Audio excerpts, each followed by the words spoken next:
சரியான தூக்கம் கைஸ், அருமையான தூக்கம். நல்லா தூங்கிட்டேன். ஆக்சுவலாக எந்திரிச்சனால சைக்கிளே ஓட்ட முடியல, அந்த அளவுக்கு ஒரு செமையான தூக்கம்.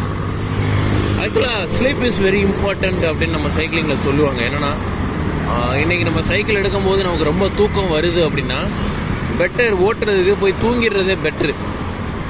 ஏன்னா நம்ம ரைடு ஓட்டும் போது நம்மளால் தூக்கத்தை கண்ட்ரோல் பண்ண முடியலன்னா அசம்பாவிதங்கள் நடக்க வாய்ப்பு இருக்குது. அதனால் பெட்டர் வந்து அன்றைக்கி தூங்கிட்டு அடுத்த நாள் ஓட்டுறது நல்லது. ஆனால் நம்ம பண்ணுறதோ 100 நாள் சைக்கிளிங் சேலஞ்ச். ஹே காய்ஸ், வணக்கம். இன்னைக்கு டே 54. அதனால் இன்றைக்கி தூக்கத்தை கொஞ்சம் குறைச்சிட்டு ஒரு 5 கிலோமீட்டர் ரைடு மட்டும் பண்ணிவிட்டு ஆஃபீஸ் போயிடலாம். அப்புறம் நாளைக்குலேருந்து நமக்கு வந்து தொடர்ச்சியாக ஒரு 60 கிலோமீட்டர், 40 கிலோமீட்டரு, 100 கிலோமீட்டர் இந்த மாதிரி ரைட்ஸ் எல்லாம் இருக்குது. ஸோ அதை நம்ம வந்து இந்த வாரம் திங்கக்கிழமைக்குள்ள முடிக்கணும். ஸோ நிறைய பிளான்ஸ் எல்லாம் இருக்குது. என்ன பண்ணுறது தெரில, கன்ஃபியூஷனில் இருக்கேன். See you guys, நாளைக்கு வந்து சந்தி போட்டா.